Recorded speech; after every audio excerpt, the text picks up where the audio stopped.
Good evening and welcome to SAFC Fan TV. What was all that about? And another edition of Thursday Night Live.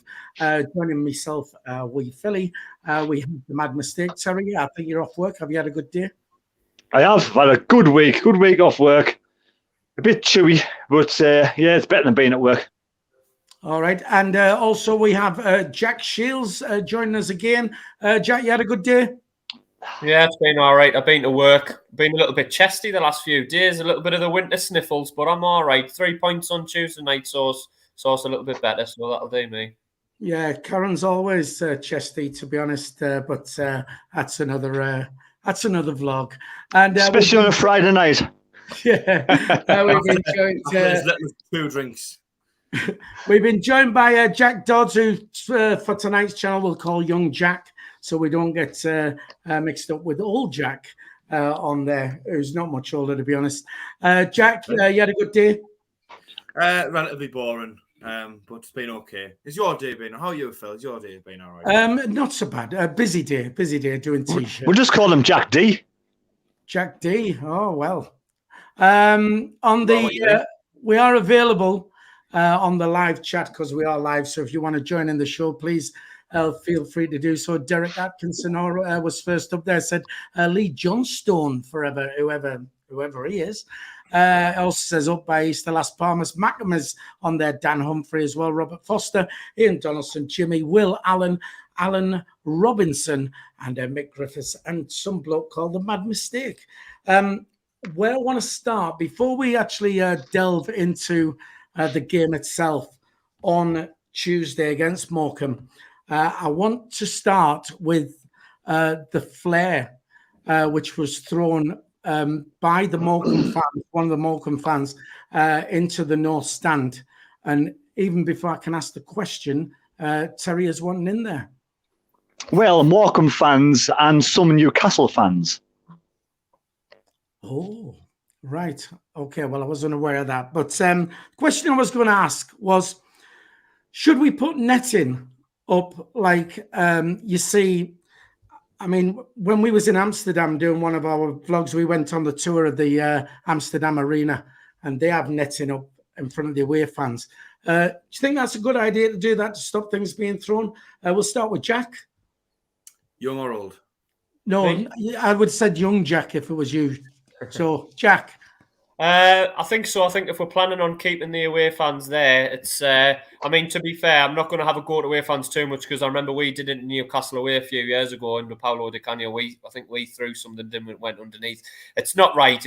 Fans do go a little bit over the top, and we've been to quite a few as a Sunderland away fan. I've been to quite a few games where they've got netting up, so I think it's probably a good idea. But I thought the decision to move them up there 10, 12 years ago, whenever it was a bad decision. I thought that's a different topic entirely, but I thought it was a wrong move to move them up there in the first place, personally. Well, I get what you're saying about, because it does create a good atmosphere when they're down in the bottom bowl. But the problem is when you get the likes of of Morecambe and you have a little group like that, it doesn't look good. I mean, big empty space and stuff like that. Terry, netting up in front of the away fans, is that a good idea, do you think? As long as it's not fireproof. I mean, I don't know what these. I've never really touched the smoke bomb before or flare. I don't know how hot they get, but I'm sure they get pretty hot. But to be honest, there's lots of little petty things going on at the club at this moment in time, and one of the main things that should be sorted out is this problem. It's fans' health and safety, isn't it? If that hits someone on the head of a young child watching the match, it's ridiculous. So either bring the fans back down to earth or put netting up there. It's a no-brainer. Now, if you don't want to spend the money to put netting up there, bring the fans down. Let the Sunderland fans go up there. So for me, there's got to something be done because someone is seriously going to get injured. And we're not getting this and it happened once against Portsmouth. It's happened twice now. How many times is this going to happen before something is seriously done? Because somebody will be hurt. It could be a pensioner, it could be a woman, it could be anybody, it could be a young child, but it doesn't matter. Someone is going to get seriously hurt by these stupid fans, and they should be banned for life. If they're found doing this, they should be banned for life. Well, it seems as simple solution to put netting up, and I can't see the cost of it being that great, to be honest. And it's a quick fix to avoid debris and stuff coming over the top. Before I come to you, young Jack, I want to give a shout out to the Sunderland Top Dogs podcast, who've donated £1.79 on the super chat, saying keep up the good work. Fancy dress for Ipswich, apparently. So can I have a round of applause, please, for the Top Dogs podcast. Great channel as well if you check them out. Terry, you want in there? Yeah, I mean, I don't suppose this will ever get back to the owners, but this is, do people really care? Do the hierarchy really care about Sunderland fans? Because this is a situation that eventually somebody will get hurt. So let's see what happens. Right, fair enough. Just quickly on the chat as well, Adam French says, afternoon, lads, from America. Tony Lee, our friends on there, says, all right, Monkey and the lads. Jeff Brown, the Luke North presenter, is in there as well, says, evening, gents. Young Jack, netting up in front of the away fans. What do you think? I mean, it's happened a few times now. Something's been thrown down. I think someone might have mentioned Portsmouth a couple of years ago. I seem to recall an incident there. I think there might have been a smoke bomb. Obviously, we've seen the flare against Morecambe. Even as early, I think it was the weekend, Man United and Arsenal played. There was a case of a young lad, I think it was actually disabled, who got hit with a coin and had to go to A&E from the opposing section. It was the Arsenal fans threw it over. So it happens at football games, and obviously we're all going to agree it's the wrong thing, but and rightly so. But it's always, these things are always going to happen. It's about trying to avoid them. Putting net in there would obviously provide some kind of extra security. I mean, Sheffield United have got it, although that's the home fans are on top and the away fans are beneath. But to be honest, I think I would look at moving the away fans anyway. I think you'd be looking at an improved atmosphere if you were to move them in the lower bowl. Preferably somewhere near the south stand. I think it would help the atmosphere build, which is starting to suffer more and more. I think as we're in League One and less fans are starting to come to the games, and it becomes a lot easier, I think, to deal with the problem because things can't be thrown down; they've got to be thrown across, which it would probably still happen here and there, but probably less so. It might be easier to spot as well. So I would move them anyway, but I mean, I can't see the problem in putting a net there if it's going to help. Right, I'll come to you in a sec, Jack, because I know you want in there. Just very quickly on the chat, Colin Major in there says, I can't understand how they get in with flares to start with. Jack, you was wanting in? Yeah, it was just to say, I think when the stadium was built, we have the police box in the southwest corner, and it makes it. I think the whole of the stadium was organised for the away fans to be towards the south end of the ground. That's where the coaches go, isn't it, round that end? And then I think what happened was our fans, didn't like the fact when we went to Newcastle away and other grounds, they put us up in the gods.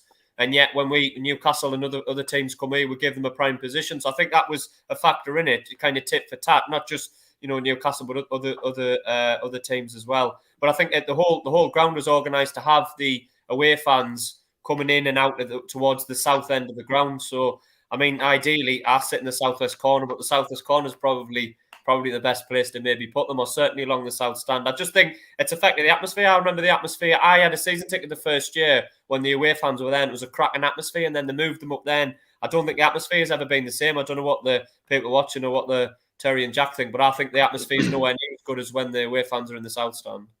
Without a doubt, the banter between the sets of fans always creates good atmosphere. Terry, you was one in? Yeah, I mean, is it not just a way of saving money putting them up there, though? So you have to have loads more stewards and police there to segregate the two sets of fans, because there will be trouble. There will be fans wanting to get across to each other. So for me, putting them up there is just a way of saving money. I think it'll cancel them out because to open up another section is going to be it's probably going to be the same cost as putting them down there. I don't know. I'm just assuming. Jack, you're one then, young Jack? Yeah. As well, I think you've got to consider how much money it would really cost. I don't think in terms of when you look at running a match day on the whole, I can't imagine having to hire a fair few extra stewards being... And there's no police now either, Jack, You what, sorry? There's no police in the ground now, though, is there? Well, I'm sure that could be easily rectified, though, couldn't it?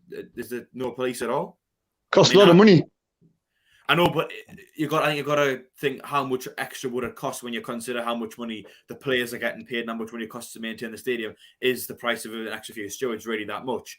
Considering probably won't even contribute to financial fair play and things like that. I mean, Just on the note of the atmosphere before the fans got moved, I mean, it's not really a topic that I can comment on because I think, more or less my entire time supporting Sunderland, I can always remember the away fans being up there, bar maybe a year or two. I think it was Martin O'Neill who moved them. I think I started supporting Sunderland when Steve Bruce was in charge, so I've not got much experience of them being down there. However, as someone who's been to other grounds, I tend to find that the closer away fans are to the typical singing section or standing section, which obviously for us is the south stand, the better the home atmosphere tends to be. Burnley, I remember Burnley where there was a lot of chance to and fro between the home fans right next to the away fans and obviously the away fans as well. I wanted to bring up a comment that Mick Griffith said on the live chat saying, don't know why away supporters don't get searched before entering the grounds, which I assumed maybe they weren't, but they actually were. I walked past the Oldham fans who were going in. I was just walking around the stadium before I went in, had a few minutes to kill, and I seen that they were actually getting searched, the away fans, before they went in, so they're clearly getting in with it anyway. They're just finding ways to get around it. Yeah, but to be honest, when if I've got camera equipment with us when we go to away games, we just open it up, they look in. They never have a delve, so you could just be in the bottom. Anyway, just very quickly on the chat, Ryan McCormack says, all right, lads, any chance he can have a shout out as it's his birthday tomorrow. So happy birthday to Ryan McCormack. Happy birthday to you. And young Jack is now going to sing happy birthday for you. Happy birthday to you. Happy birthday to you. Happy birthday, Ryan McCormack. Happy birthday to you. I didn't think you was going to do that. Right then, just very quick. Oh, what's happened there? He's so bad he switched his cell off. Philly. Also run by the away fans that have the sniffer dogs. I mean, I don't really know what goes on with them. I don't know what they're sniffing for. I take it, is that for flares and for what's it for? Basically, the sniffer dogs, what do they actually do? Drugs, I think. Drugs. Mainly, yeah. Drugs. So just drugs. I got when I was out going to Man City a few years ago in the Gus Poyet, I didn't have anything on us, nothing, and the sniffer dogs seemed to take a liking to us, and they fully strip searched us and pulled us, wanted me top off and everything. I hadn't done anything wrong, but the sniffer dog for some reason was barking the life out of me, and I was like, honestly, I swear I haven't got anything on us, but they thought I had cocaine or something on us. I swear it might have been the high karate you were wearing. Maybe, I don't know what it was, but the dog wasn't happy with me, shall we say. Probably buried it off you then, Terry, did he? Doug B says, what about more CCTV cameras to catch the perpetrators? I believe they didn't get the guy who threw it, which is... I think you can put as many cameras as you want. Peter are always going to do it because Peter know that cameras are there to spot them. They're clearly not bothered by it. As soon as Peter have had a few drinks, man, that goes out the head. For me, it's unbelievable that CCTV hasn't picked this up, who's actually thrown that, running it back. But that's by the by. Anyway, Casual Observer says, get them back down below the old Bill box. It was tremendous crack back in those halcyon days. Definitely good banter down there. But it's food for thought, and it is a quick fix, I think, sticking netting up in front of them, even if that's just a temporary measure. Terry? I mean, when I was interviewing a few away fans, there were some fans singing Newcastle songs as they were coming past us. Now, I don't know if they were just trying to wind us up, but a few people said they were Geordie accents. So, we could be blaming Morecambe fans. We don't know exactly who did it, but it's not right, regardless. Right, okay. Just very quickly, before we get into this match, I quickly want to point out an issue which happened to me on Tuesday night when I was at the ground. Were you strip-searched? Well, unfortunately not, Terry. We have obviously the SAFC Fan TV flag. There it is there. And Game Boy Ben actually took a photograph of it from his seat there. We had it hanging over one of the exits in the West Stand. Now, when I put it up, the steward said it was fine there so long as we didn't cover up the exit sign and the access 6, which it was over. So we stuck that up, and then within about 10 minutes, I had a steward come back over to us asking us to take it down, to remove it, and that the control room had zoomed in on it, seen it on the CCTV. I said, can you take it down? Because there's an advert on it. Now, we accept that it is plugging our channel. So I wrote to Chris Waters, emailed him yesterday, got a reply today saying, look, we're a small channel. We don't make any money. We fund this ourselves. And we offer a service to Sunderland supporters is what we do. And we get information from the club out there as well. We do all that. I basically said, would the caring club take it into their hearts to allow us to hang the flag up? We accept there's an advert on it. We know people pay thousands of pounds to advertise in the ground. However, we are offering this service. Could we do that? We've had a reply back saying, basically, no, we can't. Is the club being petty, Terry? Well, it depends who it goes to. If it's just going to security, they don't own the club. The email says they shared our feedback and spoken to the security on this today. And unfortunately, because it's promoting a YouTube media channel, it's not possible to display this at games. So the security have the final say inside the ground. Do they work for KLD? I don't know what goes on, but for me, I would want to ask somebody a little bit higher up, somebody who actually, is closer to KLD, whether you can or not. For me, there's lots of issues in the ground that's not right. And like we already said, the flares are coming down and they don't seem to be that bothered about protecting the fans. But for me, I think, SAFC Fan TV, what is it really? What is it? We promote the club all the time on the channel. We always promote the club. We probably promote the club more than lots of other. You can promote clubs in other places. So I think we're actually doing a service to the club itself. We say and get yourself to the ground, watch the match, buy a season card, end of the day. So I know you're going to see you pay for advertising, and it opens up a bit of a can of worms. But for me, one flag with like just even if you just had SAFC Fan and didn't have your TV on the end, then you might get away with it. The thing is, Terry, it wasn't. I wasn't disputing. In the email, I said I accept there's an advert on there. I understand people pay for advertising. I was basically, and the way I worded it, I said, I'm appealing to the caring club, which is what they like to brand themselves as, just to help us out, basically. Terry, we could also promote clubs in other ways. I mean, we could say, if I put the flag up, we will promote you in other ways. I don't know. Right, okay. Do you think I should pursue it further? Go to speak to somebody else on it? Yeah. 100% yes. Right. Young Jack, I mean, also coupled with the fact that they've not found this guy who's flung the flare. They've managed to zoom in on the flag and come and get us and take it down and stuff like that. Young Jack, do you think they are being petty or not? Potentially. I think what's important to remember is that this channel doesn't make any money. In fact, if anything, still loses money. Of course, costs to run. Does provide a free service to supporters who may or may not want to watch the videos and join in on the live streams and such. But I do see the point in terms of taking it down because, theoretically, you could have someone like paying thousands and thousands of pounds, maybe even more. You don't know. For sponsorship on I can see Terry Shitty said for a sponsorship running along the bottom.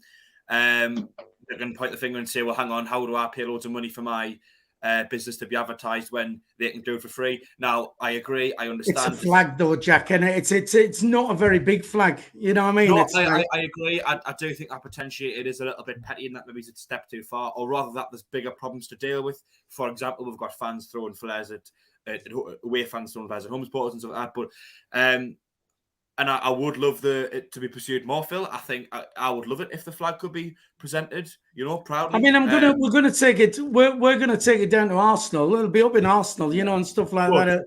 I personally don't have a major problem with the club deciding that it couldn't be hung up. That I wouldn't be annoyed personally. I would understand the reason. That's what I'm trying to say. Right. Okay. Jack, just quickly on this, and then we can get on to the game. Just do you think they are being a bit petty, and should we pursue it further? Do you think? Yeah, I think so, because if it was completely unrelated to Sunderland AFC, I could understand them kicking off. If you're advertising your own, like, I don't know, builders, a decorating company or something like that, or whatever. Do you know what I mean? I can understand them, but it's an SAFC. It's promoting something really to do with SAFC. So I think they're being a little bit petty. But I want to talk as well about the other night, Phil, if I'm okay, just with the restrictions that the club were placing. No, I haven't done it for a while, but I found that last night they were stopping supporters from walking across to the North Stand. I'm not surprised at that, Jack, because the stadium was shut last night. Well, all right, Jack. Sorry. Can you hear everyone laughing at that, Jack? No, neither can I. So I tried to walk across to the North Stand, and I was met by two stewards that were like, one was looking about, hadn't not very old, didn't have much training, and another one looking about 70-year-old, looked like he should be retired and packed in. Really saying, "Oh, we're not letting fans walk through now. We're being told from the club to stop migrating. Can I see your season cards?" And I said to him, "Why do you need to see my season cards?" And he went, "Because we're being told to stop people sitting down in the North Stand." I think what they assumed was that I'd obviously walked from the South Stand in the first half, wanting to watch Sunderland kick towards our end, and then wanting to move onto the North Stand. And despite the fact I explained to them I wasn't going to do that, I wanted to meet my friends in the North Stand concourse, still wouldn't let us do it, which I thought was just, pathetic, to be brutally honest. Even if I did want to sit down in the North Stand, you've got hundreds and hundreds of empty seats. You know what I mean? There was hardly anybody there, was there, on Tuesday night, to be honest? So, I just thought it was the wrong attitude from the club. And they're calling the Southwest Corner off as well. They put that little ribbon thing that they put in across, a little barrier thing that they put in front to stop people walking across the Southwest Corner. Just completely pathetic, to be honest. Right. Well, just very quick, I'll come to you next, Terry, on that, because Terry's got experience of this as well, and then it seemed to die down for a season or so, didn't it? But Terry, you've witnessed similar things, have you? Oh, definitely. I mean, they're stopping them all the time. I mean, there's loads of kids that go from the South Stand to the North Stand for the second half, and they come and sit down, and the stewards there now chasing them away. But if you wanted to get around that, Jack, the way I found what I used to do a couple of seasons ago, and you do it easy enough now if you want to, just go in there, you're going to buy a pint, and just walk around that way. Don't go down through the stand area because they'll all stop you in the crowd. But just go for a pint and the toilet and just walk all the way around that way and pop into the top end, and it just looks like you're a normal North Stand fan. It's easy. I do it all the time. I haven't done this season, but I used to do it all the time. That's fair enough. But you've also been singled out when you've been in your seat, so you've done that, and they've pounced on you, or you, or I mean, I know people have been thrown out because of it, and no specific reason. I mean, there was one lad who was sitting there, and there was about 50 seats all around one night on a Tuesday night, free, and the steward just walked down and said, "You weren't there in the first half. Go back to where you came from. I'm going to chuck you out." I mean, I don't see what the problem is. All right, young Jack. Yeah, I mean, I think the stewards at the stadium are quite pathetic in general, to be honest, most of the time. I mean, I think you see it more than anywhere else at the Papa John's games and those games where there's a lesser attendance, the cup ones. And I was even at a game, I think it was the Bradford game, or it might have been, I can't remember what it was, but it was a Papa John's game or a cup game relatively recently. And me and a mate were actually sat laughing at the stewards while the game was on, almost like coming up with nicknames for them and things, just because of how pathetic they were going on. Grabbing people and shouting at people and getting in people's faces and stuff over just nothing, almost kicking people out at times and stuff, and just over futile little matters. So I agree that I think the stewards at the stadium, in general, are just there's a lot of them. I'm not going to say every single one, of course, but there's a lot of them who seem to do it almost as a bit of a power trip. I might get a bit of a kick out of it. I don't know. I mean, I personally can't see why it's that much of a big issue. I mean, I know the released the attendance is 26,000, but it wasn't. It was probably closer to 20,000 than it was 26. When you take into account tickets that were probably bought or season tickets. Well, they count the season tickets, don't they? Probably, I would imagine. If you take into account a fair few season ticket holders who didn't go on the night, probably closer to 20,000. Plenty empty seats. Tickets probably more or less the exact same price anyway. What's the big issue? Do you know, don't get us wrong, if the stadium was full and it was causing a real annoyance and, it was people trying to move seats when the game was on and getting in people's way and stuff, I could understand. But I just think it's trying to make a problem out of anything. I do think that the stewards we've got at the minute at the club are actually from an agency. They're not actually employed by the club, which I know is something that people like to point out a lot of the time. So I just thought I'd put that out there. I think that's the case. Terry, you want in? Yeah, I mean, I had a lot of problems 3 or 4 years ago with these stewards, and like I said, they were from an agency. A lot of them were Newcastle fans, to be fair, because they were from like an agency over that way. But I got in touch with Chris Waters, and Chris Waters come and sat next to us one match, and we had a chat about different things. And he said, "If you get any more problems with the stewards, Terry, give us a shout. We'll sort it out." And ever since then, it's quieting down. And there's a lot of stewards in there that actually are quite nice, and they do the best. But there is a small section of them that do have a power trip, and they do want to sort of make life uncomfortable for you. I don't know why they do that. And it seems this group of stewards have been here for a long, long time now. So I don't know whether because they've always been here that they're still here, or they're the cheapest service to have in. Maybe it's time to look at a whole bunch of new stewards. I don't know. There's a lot of them actually are really nice. I mean, I've spoken to a few of them. They watch my videos. They said, keep on doing what you're doing. But there's 1 or 2 of them that are really, they were 3 or 4 seasons ago, they were proper nasty. And they've calmed down a little bit now. All right, Jack?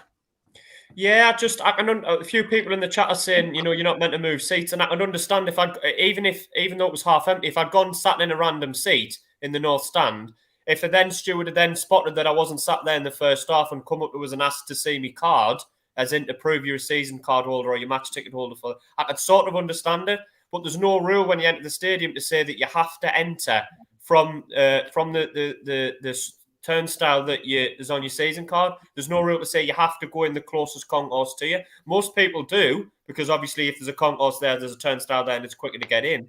But you don't have to go in the concourse that's closest to you. You know what I mean? If you've got friends or a family member in another area of the ground, that might be a chance to pop up and say, you know what I mean? So, and the shutting off of the southwest corner as well, you know what I mean? Like people having to walk all the way around, and to what end? What are the club gaining by doing that? It's like, I think, I don't know if it was Jack or Terry said it earlier, it's like they're focusing on tiny little insignificant matters when there's bigger problems going on that they're just letting go by. And it's just a strange one for me. I don't know if you know, but I was led to believe that your season ticket will only work on the gates. What's on your season ticket? I think mine's 17 to 20 or something like that. I mean, I think I've always went in the right one so far this season, but historically throughout the years, I've always just went in whichever one's the smallest queue, and it's tend to work. So it's always been my understanding that you can always, excluding the Premier Concourse, you can always go in whatever turnstile you want, really, and you click in, it'll work. Right, Terry? Since I've come back now, since the COVID outbreak, and we've come back to the stadium, I haven't changed ends. I've always sat in my same seat just for the simple reason, because of COVID, try and respect the kind of help the public as much as possible. But, it's just one of those things. Now, I mean, Jack was just walking around to speak to somebody, but it's, like I said, there's worse things going on. Right. Just briefly on that point, we may get to talk about a COVID passport or something, depending on how much time we've got. But just a bit of info from the club, if you've not seen it today. Plan B of the government guidelines will be in place it won't be in place for Saturday, but when we play Sheffield Wednesday on the 30th of December, those Plan B regulations will be in place. So though it's vague on what they say, it might be worth just sticking a mask in your pocket or something like that, just in case when you get there they're requiring you to wear one. Terry? I tried to get a bloody passport last night on the NHS, and I couldn't get one for love for money. So I don't know what I'm doing wrong, but hopefully it's easy for everybody else. I've got mine. I just go on the NHS app and it comes up that I'm fully vaccinated and everything. So, right. Anyway, let's get on to the game then, because it's all happy days again. Sunderland 5, Morecambe 0. Overall performance. Young Jack, do you want to start us on that? Yeah. I think we needed that, really, didn't we? I think, and to be honest, I think we've earned it. I know we've dropped off a lot of ourselves, and there's you can point the finger at a lot of people, but I think we've been quite unlucky recently, especially with injuries, and there's been loads of players who've had to play in all kind of different weird positions. I think as much as there was a good team performance, there was a lot of good individual performances as well. Bailey Wright, someone who I've gave stick to basically all season. I think he's cost us a lot. Absolutely superb, I thought. On Tuesday night, he's had to play like that kind of like weird role of sometimes he's a right back, and then sometimes he looks like he's a right centre back and a back four, depending on Gooch or Diaco dropping in to join the defence. I thought he was exceptional. I thought Pritchard, a player who I think we would all agree struggled to get going at the very least. He's starting to pick up a little bit of form. I thought he was excellent. Did really well. To be honest, even just keeping the ball and moving it on, it was at the heart of most things going forward. Broadhead got 2 goals. He's really struggled with injuries. I thought it was great all game as well. And Gooch, who, of course, has faced loads of criticism since the Oxford game, and probably rightly so. I think we would all agree. He's faced a lot of stick all season as well. Skinning his man twice and putting the ball in, getting an assist with the opening 2 goals in the first 20 minutes, about 4 minutes apart, I think they were. They'll do his confidence the world of good. I mean, Morecambe weren't anything special defensively. I think they were terrible. That just needs to be pointed out, really. But going forward, I actually thought they looked all right. I thought our defence struggled a couple of times here and there. We could have leaked a couple of goals if we weren't as, if we'd been a little bit more careful, maybe we could have avoided them. But there, lad up front, Stockton, I think he's the league's top scorer. I mean, playing for Morecambe, that's some achievement, really. I thought he was one playing particularly quite impressed us. I thought they were quite good going forward. But no, I mean, we largely control the game. We created loads of chances, scored loads of goals.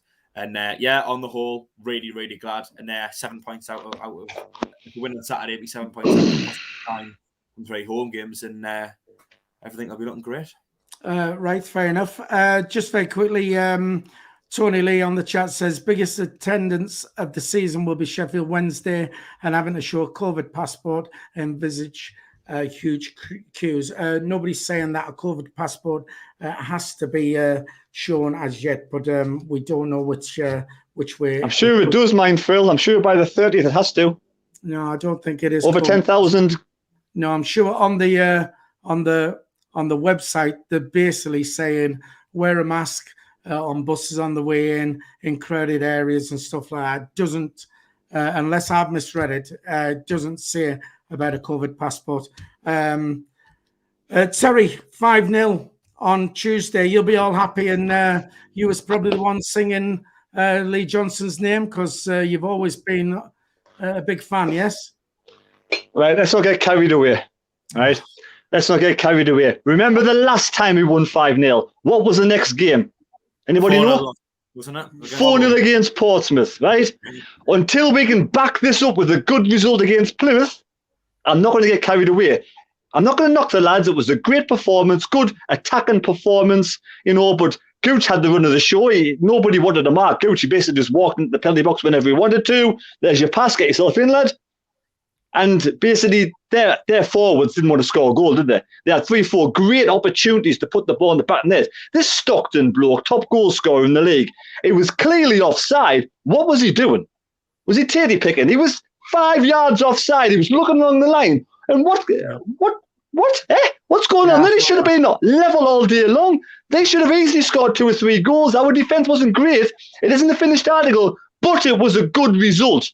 It was the result Lee Johnson wanted, the result the team wanted, and it backs up a decent draw against Oxford, where we finished off Oxford second half. We played good attacking football, but we cannot go into the game on Saturday forcing everybody into their penalty box, getting everybody forward and leaving our back doors open as it was against Morecambe, because Plymouth are a different kettle of fish.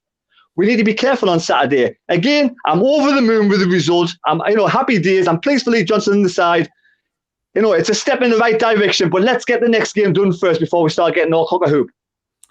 Right, fair enough. Somebody on the chat says it's by the Ipswich away game. Yeah, this Plan B doesn't come into effect on Saturday. So for the Plymouth game and stuff like that, we know it's going to be by Ipswich away. So just to point that out to you. Also, Terry, I thought that about the striker when they scored their goal. What was offside? He was standing offside for so long. It was just unbelievable. It wasn't even close. And I thought exactly the same. I thought, what's going on there? Jack, overall performance then, 5-0. Happy? Yeah, I was happy. I agree with Terry, though. It is Morecambe. They are one of the worst teams I've seen at the stadium like this season. I thought defensively they were sloppy, we were clinical, to be fair. I thought overall 5-0 maybe flattered us a little bit, but they were poor. Do you know what I mean? It looked like a team. It looked like a real gulf between the two teams. I felt that particularly with the players in the final third, they got a couple of half chances from Stockton and the other lad. First 15 or 20 minutes, that was the only thing they had, really. They were knocking it up and they were playing off each other as like 1-2, like headers and flick-ons. And they did get in a couple of times, but they didn't have the clinical cutting edge that we had. We seemed to get 3 or 4 chances and put them away every time. Thought Lyndon Gooch had a really good game. Yeah, we've been critical of him playing at full-back. I think it proves that you need to play players in the positions. As I've said before, I don't see this idea to put wrong players at full-back. I know we've been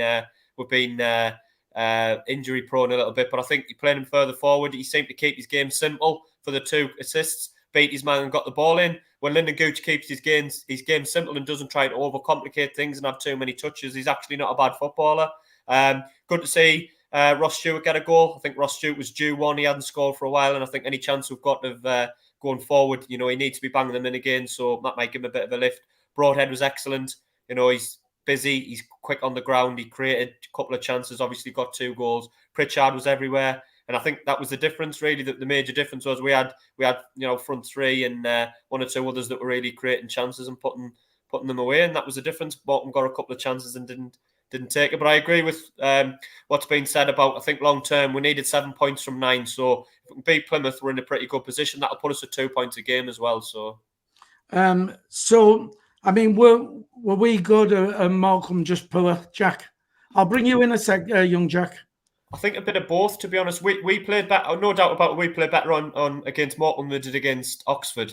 We moved the ball quicker. Against Oxford, I thought we were slow, we were laboured. Against Morecambe, we moved it with a bit of tempo. And against a team like Morecambe, it might sound a little bit arrogant, but I'm going to be arrogant. We should be beating teams like Morecambe. We should be carving them open and creating chances like we did. And that's came because we played the game, played at a tempo. So I think they were poor, but it was an improved performance. But I think we maybe need to go up another level again against Plymouth. Right. Before coming to you, young Jack, on the chat, Ian says, was it the YouTube ad on the flag they were bothered about? Can't see anything wrong with advertising SAFC Fan TV, but maybe just the YouTube ad. So we can put that to them as possibly a thing. Young Jack, you was wanting in? Yeah, just like Jack said there on Gooch, saying might be better playing him in his so-called normal position. But do you not think that he might actually be better at wing-back? Because my personal opinion is when he plays at wing-back or potentially even full-back, I say a better Gooch. I remember the Lincoln game, the playoff semi-final at home, the final game of last season, essentially. I thought he had a really good game there. I think he was at full-back. Burton Albion, I remember last season we won 3-0. He played right wing back there. We played a back 3, and he was on the right of midfield. And I think he can be prone as well. Just to, when he plays wing back, they're just having a better game. I think it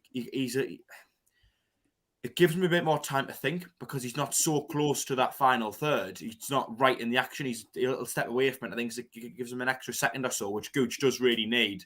His decision making is not very sharp. Gives him a little extra second to think about what he's going to do before he makes his decision, whether he's crossing or shooting, etc. And I also think the position just suits him a bit better. As a wing back, a lot of your responsibility is just to bomb up and down. You don't necessarily, a lot of the time, have to be excellent on the ball, excellent at defending. Sometimes it's just about holding the width and having that stamina, the pace, and the energy to get up and down. I just thought I'd put it out there because I know a couple of people have been talking about it. I personally think sometimes Gooch is better as a wing back or a full back than he is as a winger.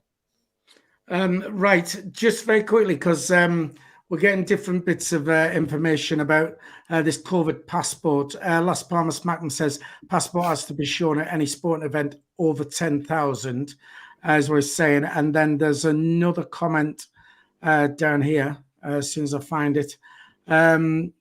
Somebody saying about under 18s need to show COVID passport. Can't find that now. I am on the club website here. And they are saying that these effects will affect Sunderland supporters from the Ipswich Town away game, and then, of course, Arsenal as well. However, they're only saying fans are encouraged to continue following public health guidance and wear face covering on public transport and in crowded areas to reduce the spread of the virus. Again, I suppose if a COVID passport is going to be needed, I would imagine it'll be put out there and be told. But I think it's possibly a grey area at the moment. Back to Tuesday, 5-0 win. I'll tell you what, before we do, Can we get some people just hit the thumbs up, please? 170 people on the live stream, 48 likes. We like to try and it's 100 if we can. We haven't got a clue how many dislikes because they've removed our bit of fun on YouTube and don't put the number on anymore. So just hit the thumbs up, take a second, and subscribe, please, if you haven't already. It's free to subscribe. Terry. So I want to ask the two Jacks a question. What system do we play on Tuesday night? I would say it was four. It was four at the back with Gooch at left back, and then what you got 4-4-2. No, Well, just because the other Jack says Gooch was in his natural position, I'm sure left back's not his natural position. Was it not a bit further forward? I might have been wrong. I thought he was playing a little bit further forward. If I'm wrong, I'm wrong. Like I thought it was a little bit more like a winger rather than a defender. But I might be wrong. I think it's a bit lopsided. It can be a back three at times, and then Gooch can tuck in, right shifts over a little bit wider, and it becomes a back four. I think it's interchangeable at the minute. I think we're just trying to cobble together whatever we can to try and just get through this period where we've got about eight or so big injuries. I was just interested in what Jack was thought. What like older Jack, what you think the system was in your mind on Tuesday when you're watching the game?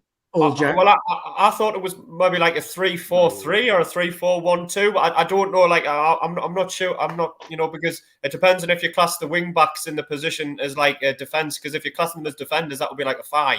But if you're classing them as midfielders, it would be like a 3 at the back. And then I just think generally, I know Jack says he doesn't mind him in defence. That's fair enough. I think Gooch personally is just, if you're going to play him, you have to play him a bit further forward. I don't think he's got the defensive kind of, what's the word, nous, he can't smell danger. The other day, and I think he doesn't track his runners sometimes when the runners coming in, he leaves big gaps between him and the fullback. I think, in my opinion, I think he's just better off a bit further forward. Just the way I see it. If I said at fullback, I might have been slightly mistaken. I think wingback is the position that I think he's particularly strong in, especially if he's got a good central defender just behind him to the side of him. If you were to put him at left wing back and then put Callum Doyle is the left centre back of the 3, for example, I think that's quite he finds a lot of success in that role as opposed to being an out-and-out winger where there's a bit more pressure on him to create and he's a bit more involved in the action in the final third. Right then. Well, because we are getting on with time, so I do want to get on to the Plymouth game. But before we move on from Tuesday, who impressed you most then? What about a man of the match? Terry? I like the way everyone likes the way Broadhead's playing at the moment, but I like the way Pritchard's coming on now. He's coming leaps and bounds. He's looking a solid bloke. He could be one of the players for the second half of the season, along with Broadhead. Jack? I was going to say Pritchard, but I'll go Broadhead. He got a couple of goals. I think his goal per game ratio is pretty good considering he's just come back from injury. And I think Ross Stewart will enjoy playing, up front with Broadhead, whether he's up front, just offer more. I think Ross Stewart will enjoy playing a little bit more with Broadhead alongside him. So yeah, I would have gone Broadhead. Right, and young Jack? I thought Broadhead was really good. Obviously, he got 2 goals. I thought Pritchard was absolutely superb, linking up the play. Thought Gooch had a much improved performance, but I would say Bailey Wright myself. Gave him a lot of stick so far this season, but I thought defensively he was absolutely solid. Probably the only one out of the other defenders who didn't seem to make any errors. And I think even going forward, he's not natural for him to go forward, but I thought he always showed the right intent and he didn't look too bad. He looked relatively comfortable on the ball. And he almost scored a scissor kick, didn't he? Well, exactly. Goal of the season, that would have been.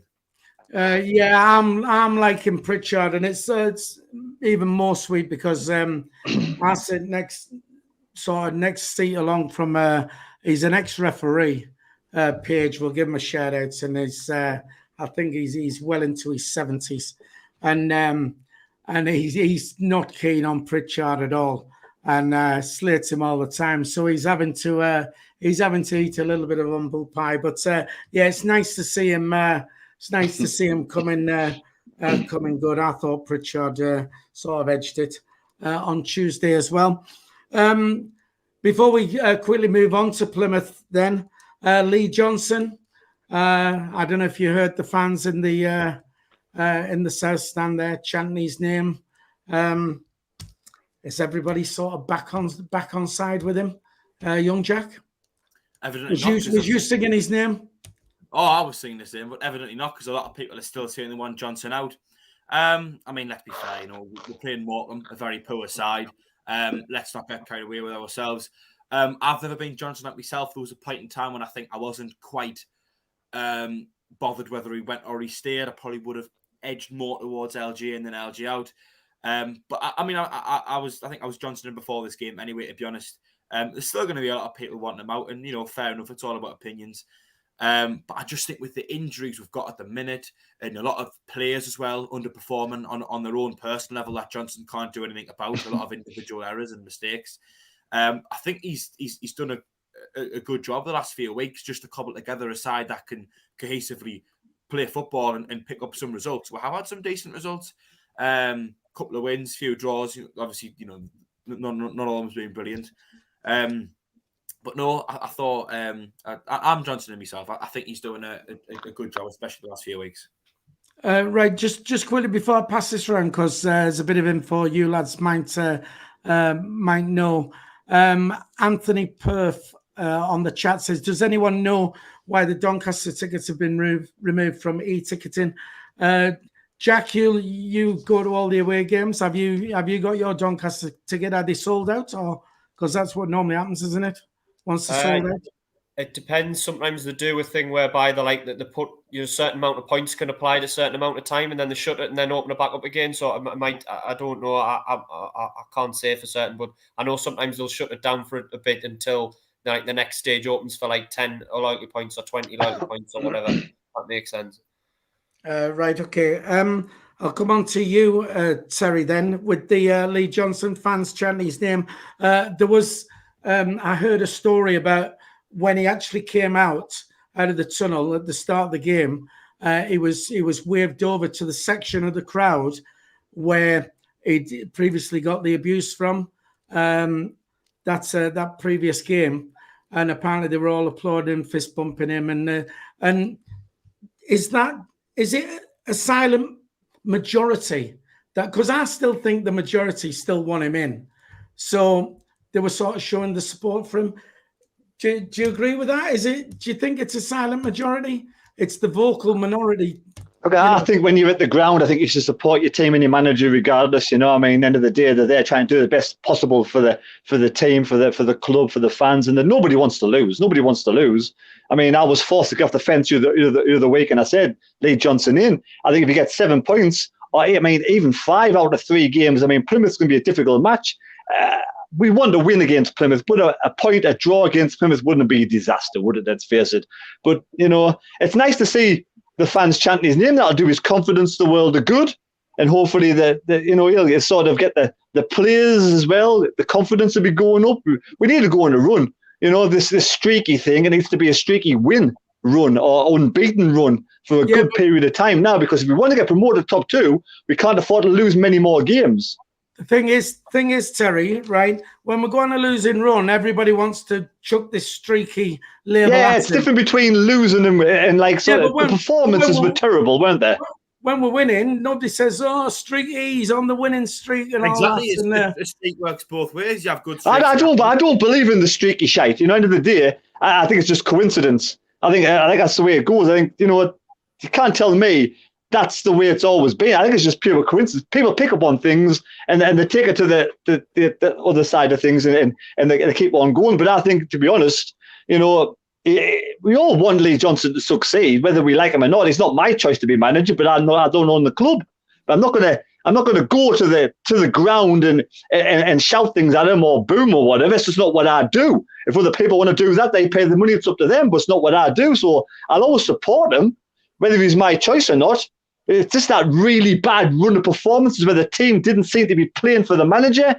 We all, we have our doubts, don't we? We went down to the back end of last season. We went on this long run where we lost lots of games. That kind of, the back end of last season was sort of fresh in people's minds this season. So as soon as we start losing 3 or 4 games, that comes to mind straight away. We're thinking, do we have the right man in charge? Right, okay. You saying you don't believe this streaky shite, though. No, obviously, I don't believe it's coincidence, man. The players that go out and perform on the pitch, whether they want to play for the manager or not. Now they're playing for the manager, so it makes that sort of thing about they're not playing for the manager look a bit silly now, doesn't it? Sorry, it wasn't a debate. I was trying to get a joke in there, but it doesn't matter. You've spoiled the moment now. Right. So I didn't think it was possible for you to tell jokes. well, hey, it's my job. It's what I get paid for. I know, but like, you switch on that side of the job, but when you're on this side of the job, you go all serious, don't you?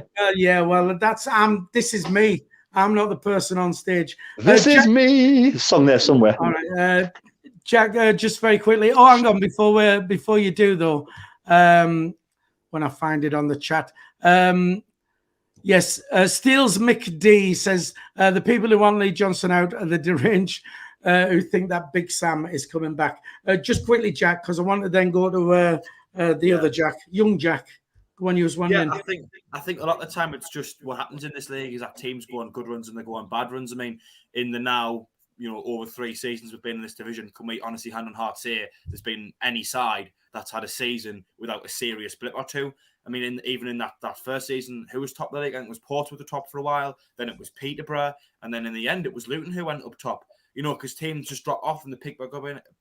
I think the main thing I've noticed about League One is that it's a lot of players who on the day are good enough for the championship, but are just far too inconsistent. And I just think it's probably an acceptance of where we're at, which is that, at the minute we are a League One club. We've been here a little while now, more or less part of the furniture. Hopefully we won't be for too much longer. But I just think, while we're here, we are going to have to experience these massive drops off in form because it's just what happens in this division. Right, let me go on, Terry. Sorry, I understand that. I understand the people who want Lee Johnson out. I understand people who want Lee Johnson in. We all have opinions. I understand both sides of the camp.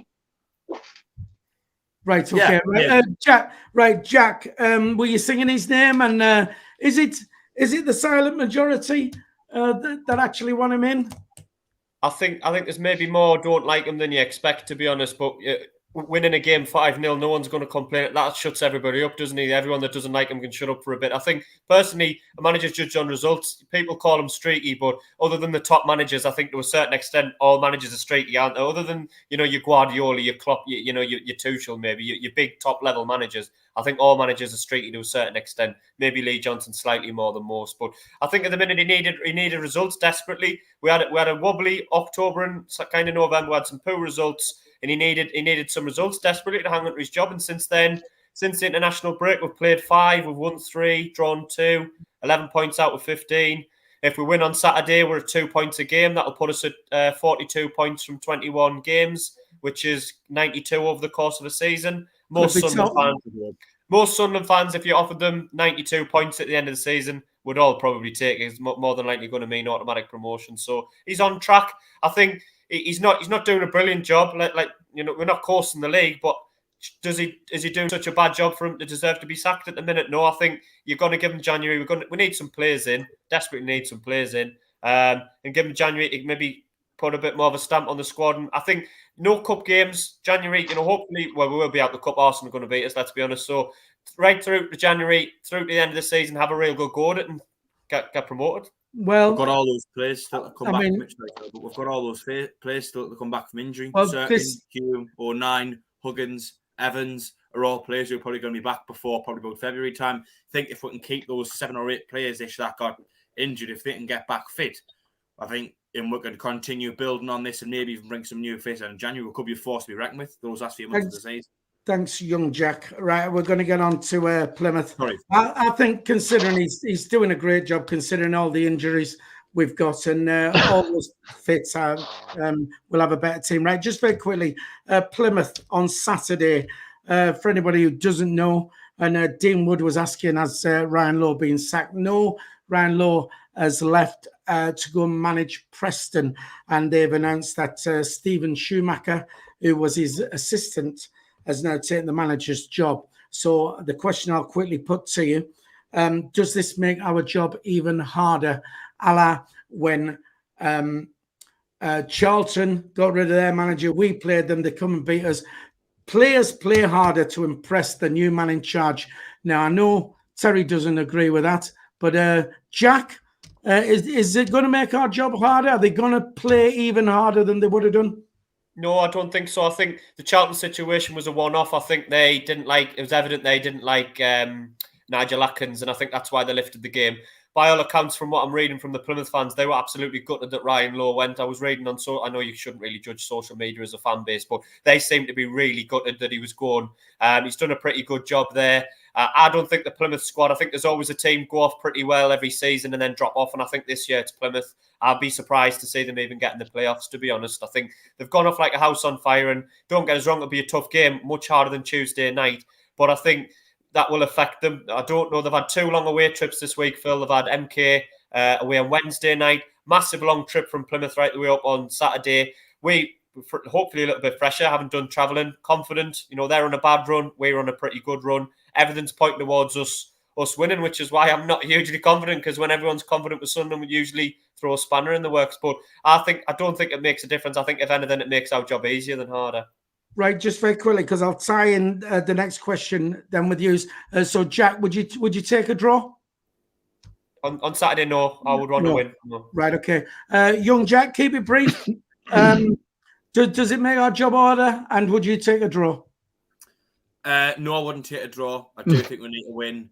And does Ryan, is it Ryan Lowe losing his job? Sorry, Ryan Lowe, yes. Is that what you're saying? Is that making it harder for us? Is that what you're saying? Yep.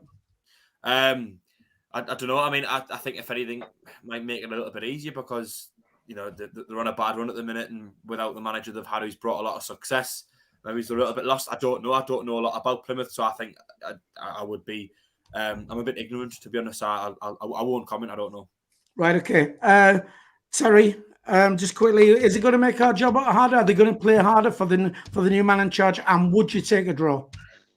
They won't play any different. The guy plays the same system. They played 3-5-2 for the last 4 or 5 games. They've only gotten 1 point in the last 4 matches. They're having the blip. This is the time to play them. They played last night. 1 game less to recover than Sunderland, and they've got to travel up to the Stadium of Light. This is the time to play Plymouth. If there's ever a time for us to beat Plymouth, it is now. They clearly have a good side. They've got a good team, but they're in the dip in form, and they're going to drop out of the playoffs, like Jack says. So for me, I want to win, because this is the time. If Plymouth were top of the table still, unbeaten all the way through the last 2 months, then a draw would be a good result.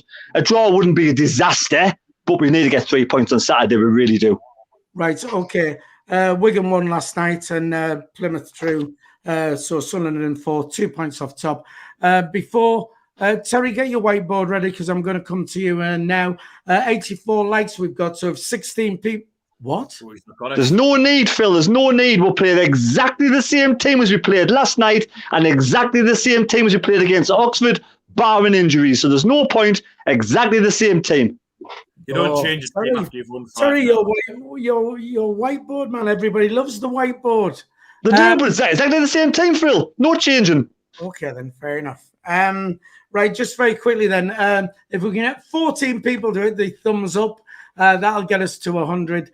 That'd be much appreciated. It's free. It'll take you a second. We've got 188 people on the stream. And of course, if you're watching and you haven't subscribed yet, please do so. It's free to subscribe.